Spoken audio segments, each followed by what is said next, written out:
Quelle est la meilleure façon de se remettre d'un chagrin d'amour? 8 mécanismes d'adaptation de l'esprit. Quelle est la meilleure façon de se remettre d'une rupture? Quelles sont les étapes du deuil que nous traversons lorsque nous mettons fin à une relation ou que nous sommes rejetés? Toutes les clés pour y faire face sont présentes. Lorsqu'une personne ressent un chagrin d'amour ou un désamour, c'est qu'elle a le cœur brisé parce qu'elle ne parvient pas à maintenir un lien ou à en avoir un avec la personne qu'elle aime réellement. Selon certaines recherches, la sensation de chagrin est identique à celle d'un mal physique tel qu'une brûlure. Mais comment surmonter une perte et pourquoi est-elle si douloureuse?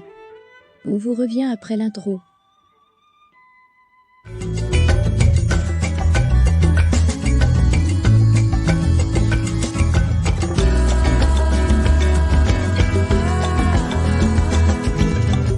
Qu'est-ce que le chagrin d'amour exactement? Le chagrin d'amour est la douleur qui survient lorsqu'une relation prend fin, que ce soit en raison d'une rupture ou parce qu'un être cher vous a rejeté. De nombreuses études ont montré que le désamour peut avoir un impact psychologique similaire à celui ressenti pendant les étapes du deuil après la mort d'un être cher. Cela se produit parce que, dans de nombreux cas, le passage de l'amour au désamour met fin à la relation entre les deux personnes. Les phases du désamour. Comme indiqué précédemment, le désamour passe par des phases similaires à celles du deuil. À tel point que les psychologues ont observé que la majorité des personnes passent par les phases de désamour énumérées dans cette vidéo. 1. Incertitude. La première chose que vous remarquerez lorsque vous traversez une rupture est la douleur. L'engourdissement autour du cœur est courant et il est facile de le confondre avec la douleur. 2. La colère.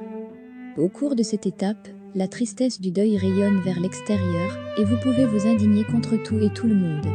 La colère naît de la prise de conscience que les choses dans votre vie ne se passent pas comme prévu, ce qui vous amène à vous préoccuper de vos attentes.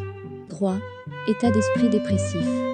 Après avoir fait leur deuil et s'être mis en colère, les personnes qui ont connu un chagrin d'amour s'éloignent souvent des autres pour passer du temps avec elles-mêmes.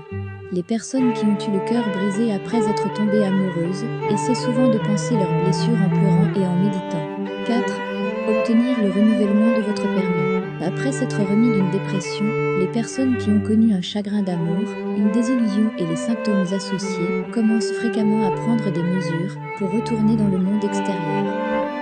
Lorsque les personnes se trouvent dans l'une de ces phases de deuil, elles ont tendance à se sentir moins tristes et à mettre de côté les souvenirs d'une relation antérieure. 5. Reconstruction et réparation.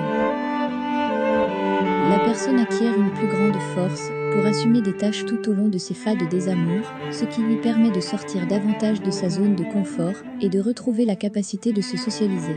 Lors d'un deuil, les gens commencent souvent à identifier les failles de leur relation précédente ou les raisons de leur rejet amoureux. 6. L'acceptation. Même s'ils en sont désolés, les gens peuvent accepter la vérité qu'une relation est terminée pendant l'acceptation. En fait, on peut voir comment il pourrait être préférable de continuer avec cet amour dans de nombreuses situations. Quel est le meilleur moyen de se remettre d'un chagrin d'amour? Chacun est affecté par l'amour et le désespoir de manière différente. Par conséquent, il n'est pas certain qu'un seul traitement puisse soulager tous les symptômes d'un chagrin d'amour. Cependant, il existe quelques tactiques que vous pouvez employer pour vous aider à surmonter votre chagrin. 1. Reconnaissez et acceptez vos sentiments. Lorsqu'une personne est rejetée, il est très probable que son ego en souffre. Dans ce genre de situation, les gens reconnaissent rarement leurs pensées réelles à ce sujet. Par conséquent, il est essentiel de prêter attention à ce que vous ressentez dans ces circonstances. Si votre cœur a été brisé, vous devez apprendre à gérer la souffrance afin de surmonter le manque d'amour et les sentiments associés. 2. Écrivez-le. Si vous n'êtes pas en mesure de parler pendant ce moment difficile, il est vital que vous essayiez de noter vos sentiments et vos pensées. Il est essentiel de noter toutes les émotions ou idées qui vous viennent à l'esprit afin de gérer tous les sentiments qui se développent au cours de ces moments. 3. Faites des choix logiques. De nombreuses personnes pensent que c'est de leur faute lorsqu'elles passent de l'amour au désamour. La vérité est qu'il est préférable d'éviter les personnes qui ne savent pas vous apprécier ou avec lesquelles vous ne pouvez pas vous entendre. Par conséquent, réfléchissez au raisonnement qui sous-tend ces types de pensées avant de laisser les émotions et les sentiments vous guider. Derrière ces types d'idées. 4. Pratiquez l'autocompassion. Nous pouvons nous traiter nous-mêmes d'une manière plus méchante que nos adversaires les plus impitoyables. Comme tous les signes du deuil sont négatifs, des injures ou des sentiments de rejet peuvent survenir dans diverses situations. Essayez de vous visualiser comme votre meilleur ami pour contrer cela. Vous ne direz pas quelque chose de blessant de cette façon, puisque vous ne diriez pas une telle chose à un être cher. 5. Utilisez zéro contact. Les gens font l'erreur de penser qu'ils peuvent rester en contact avec leurs ex-partenaires ou leurs ex-amoureux pendant leur deuil, ce qui est une énorme erreur. Pour laisser derrière vous tous les sentiments confus qui accompagnent le passage de l'amour à l'absence d'amour, il est essentiel d'essayer de ne plus contacter cette personne, du moins tant que ses émotions sont encore fraîches. 6. Apporter des améliorations à soi-même. La meilleure façon de faire face au deuil est de commencer à travailler sur vous-même dès que possible. C'est le moment idéal pour mettre de côté toutes vos excuses et commencer à réfléchir à la façon dont vous pouvez vous améliorer et améliorer vos loisirs.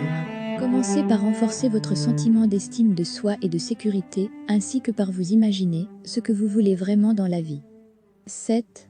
Constituez un groupe de personnes positives autour de vous. La meilleure chose que vous puissiez faire lorsque vous êtes confronté aux symptômes du deuil est d'occuper vos pensées.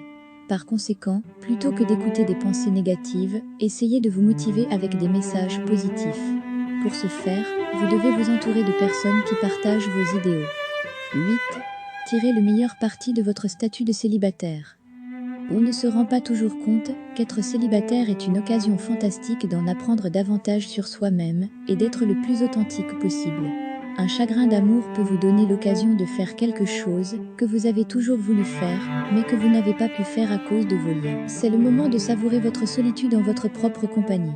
Nous négligeons souvent le fait que pour apprécier la compagnie des autres, nous devons d'abord savoir comment bien nous traiter nous-mêmes. Vous devriez demander l'aide d'un spécialiste de la santé mentale si vous avez du mal à faire face à un chagrin d'amour ou à le surmonter. Bien que le deuil soit douloureux, il nous apprend une leçon précieuse. La meilleure compagnie, c'est toujours vous.